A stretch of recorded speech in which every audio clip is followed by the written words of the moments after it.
Let's go to this Telly. This Telly has got an interesting story to it. Okay. So, Robert. this guitar was my dad's. Oh, okay. Now that's cool. That's really cool. He bought this and a 65 Strat at Gruen Guitars in 1981. He was down here making a record. He was a musician. A songwriter, really.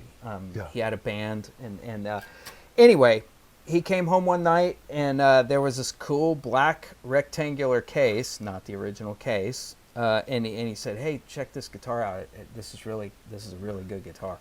And I remember opening it up, and I didn't know what I was looking at. I was probably 9 years old. Yeah. And I just, something about it sent me off. I was just like, what the hell is that? I don't even know what this is, but I already know I love this guitar. Yeah, right. And so, I took it to my bedroom and just started playing around with it. And whenever he would go on tour, he'd have to come find it, Yeah, right. Okay, so fast forward, my dad passed away when I was probably 17. And by that point, he had kind of given me the 65 Strat. Because he just never, I don't think he was a Strat guy. I think he just got it because he thought it was cool or whatever. Well, this is a 55 Telly. The body's refinned, but this guitar wasn't around when he passed. So I got some of his guitars and amps and I didn't know what happened to it. Well, when I moved to Nashville, the producer that produced his records back in the 80s is Paul Worley. Huh. So Paul Worley, I asked around about this guitar, if anybody remembered him having it in the studio or anything like that. And they're like, I think Paul Worley bought that guitar from him. And I was like, wow, okay, that's cool. Well, I end up meeting Paul Worley. I'm new to town. He knew my dad pretty well.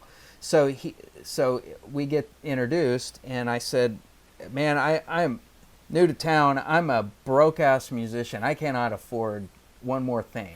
But if you ever, do you have that guitar? He said, yeah, I do. And I said, well, if you ever get rid of it, please, just contact me. I'd love to have that back at some point. I don't know what we could work out, but I know I can't afford it. So 6 months went by, and our mutual friend called me one day, Cliff Aldridge. He called me and said, what are you doing tonight? Stop by the house if you can. So I stopped by the house, and I walk in. Now, this time, there's a brown early 60s case, the brown Tolex cases. Yeah. The cool ones. I see the Fender. I see it, but I didn't really pay attention. I mean, it wasn't weird to see a guitar there. Sure. And he's like, well, open the case, and I'm like, okay. And this was completely off my radar. And I opened it, and it was deja vu back to the first time I opened the case. There it was, and I was like, holy shit. So there's a lot of emotion attached to this moment and all that, just because I'm looking at it again. And, right. And I'm like, wow, this is crazy. And he goes, well, Paul called me and told me to go over to his house and get it and bring it over. He wants you to have it. He thinks you should have this back. God. Paul is that way. What I gotta say, great dude. Paul Worley shows up a lot in places for me career-wise that he's been a really important figure to me. But anyway, so that's how I got this guitar back, and isn't that great? It is great. I mean, man, that is a feel-good story. Unbelievable. And so I've used it, most days since I've had it, and that was probably close to 30 years ago. I can't believe it. Wow, that's amazing. Yeah. Well, and I mean, Paul is such a great guitar player. He obviously loved it. Yeah. And he knew what was right. Yeah. God. Yeah. That's great. Yeah, it's one of the coolest things that's ever happened to me. Yeah. Especially gear-wise, or it's as far as just kind of just being reunited with this instrument has meant so much to me over the years. Wow, man. Okay, well, let's hear this twang machine. Okay, all right. So. Oh yeah, see, you can't. I know you. What are you gonna do with the telly? Yeah, it's like you can't help it. It's so perfect.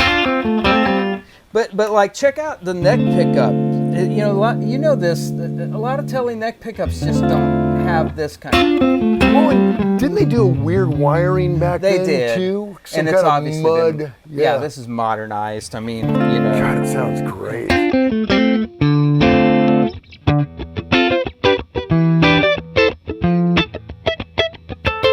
It's a great R&B guitar. I mean, that's the neck pickup. You don't usually get that.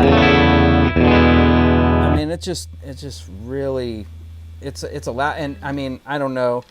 This guitar vibrates more than any other guitar that I have. It's like sometimes I'll be playing a chord at the end of a song, and it's just vibrating up against my belly here. Isn't that a great feeling? It's a great feeling. It's amazing. Yeah. But yeah, that's that guitar. Okay, well that's too cool. Yeah.